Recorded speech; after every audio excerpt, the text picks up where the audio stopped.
Look closely at this face. In the 1970s, this wasn't just an actor. It was the face of the American conscience. No, I don't see playing politics with the truth, Lily. But today, if you look at the landscape of modern cinema, that face, and the man behind it, has vanished. Seeker. We are told we have more content than ever. Till I wear the crown.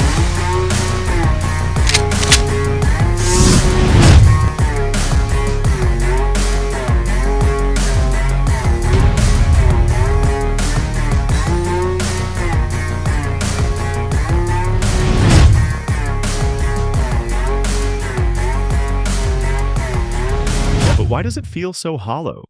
Why is it that when Robert Redford announced his retirement, You know, I can't do this forever. I've been doing it since I was 21. As you move into your 80s, you say, hey, that's enough. That's enough. it felt like the last light dimming on an entire archetype of masculinity? We aren't just mourning a career. We are witnessing the extinction of a species.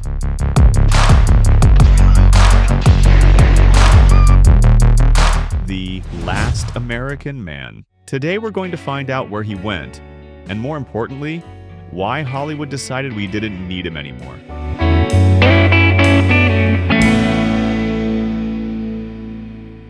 To understand the void, we have to look at the DNA. This is a major. The first pillar of the Redford archetype is quiet competence. He was fired by Mitchell because he wouldn't talk to the FBI. Think about Joe Turner in 3 Days of the Condor. This is Joe Turner. He isn't a trained killer. He's a guy who reads books for the CIA, I'm not a field agent. I just read books. but when his entire office is wiped out, Everybody is dead. he doesn't have a mental breakdown. He doesn't look for a mentor.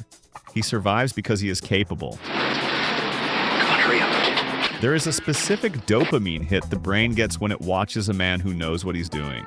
It's the opposite of the modern, bumbling hero or the invincible god. Redford occupied the middle ground, the human ground. He was smart enough to be scared, but competent enough to act. If you don't put that boy where he belongs, I will. But here's the question that should be bothering you.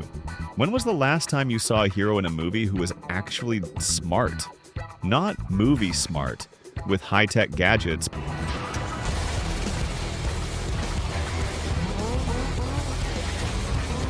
but resourceful.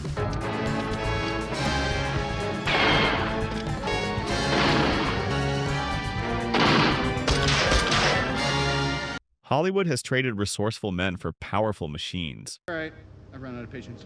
On to ruse! This brings us to the second pillar, the flawed ideal.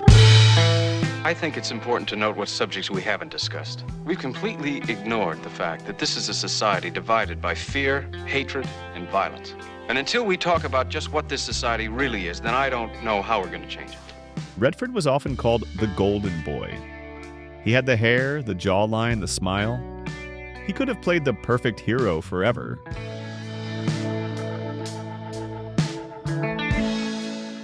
But he chose the shadow instead. Look at the candidate. This is Bill McKay. He plays a man who wants to change the world. For example, we haven't discussed the rot that destroys our cities. We have all the resources we need to check it, and we don't use them. And we haven't discussed why not. We haven't discussed race in this country. We haven't discussed poverty. In short, we haven't discussed any of the sicknesses that may yet send this country up in flame. And we better do it before it's too late. He wins.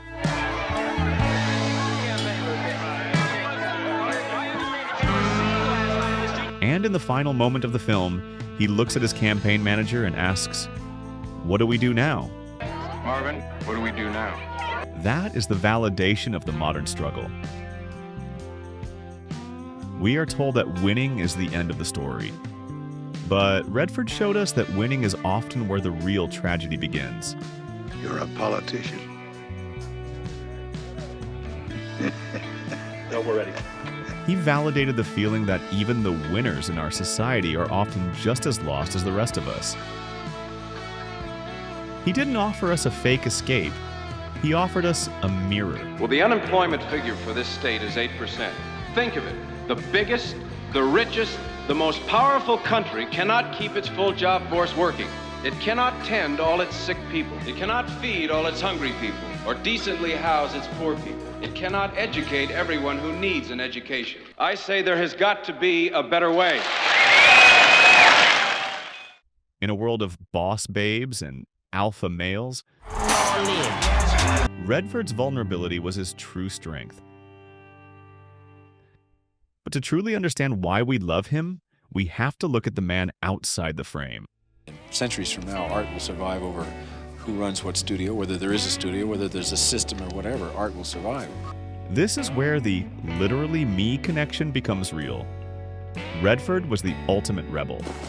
These days, when Redford reluctantly leaves Sundance for Hollywood, he does so on his own terms. Around $6 million a movie, and the privilege of choosing his own roles. He took the money from the studios and used it to build a sanctuary for independent voices. Sundance. He's never really stopped buying huge chunks of this magnificent country. He owns what amounts to a private mountain kingdom, which he calls, predictably, Sundance. Alex Rivera, I'm here with a project called The Sleep Dealer. It's a science fiction. Amy Mayer, one of the fellows, and my project is called Painless. And I'm all the way from London, so that's the excuse for the accent. Here, and much to my DP's disappointment, I'm not a camera assistant in real life. It turned out, I think, from doing animation and from doing documentary work. Makers here and improving their skills through the process that we provide, to the point where they're going to get a film made that might not have been made, and also their skills will be improved enough they'll be able to go on. He moved to the mountains. He rejected the digital ghost of Hollywood decades before it existed. He preferred the texture of the soil to the lights of the red carpet. When we watch him, we aren't just watching an actor, we're watching a man who successfully escaped the rat race.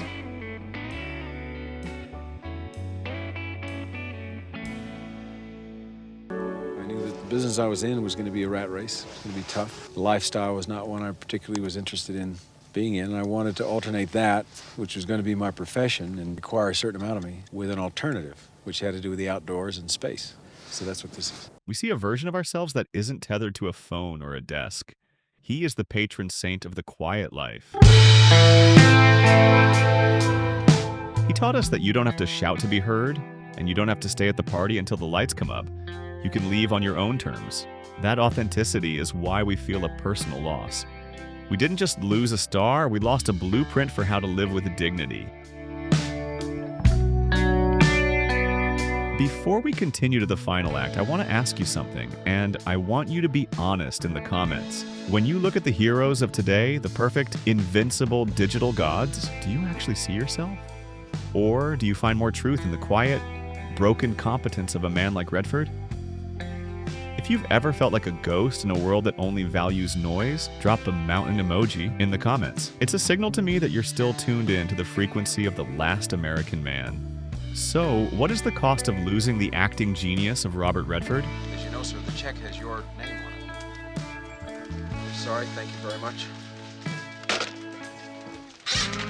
It's the loss of the American man as a concept. Their people will have more power to shape their own lives. We are left with a cinema and a culture that is loud, fast, and ultimately empty. But the dopamine ladder doesn't have to end in the void. You can choose to find the grain. You can choose to be the man of quiet competence in your own life. You can reject the safe light of the digital age and step back into the shadows where the truth lives. This is Bill McKay. I'd like to talk to you tonight about the crisis in health. I fail to see the humor. Hold it just a second, okay? Robert Redford didn't die. He just showed us the exit. It's up to us to decide if we're brave enough to follow him. I think probably that I look like somebody that would be a candidate for public office. I think largely because I made a film about politics and how I feel about the political system. And if anyone paid attention to that film, they would know that I could never run for political office. If you're still searching for the American man, you're not alone. Subscribe to stay in the shadows. Everybody does as time passes. You get married, you get into debt, but you're never going to be the same person you are right now.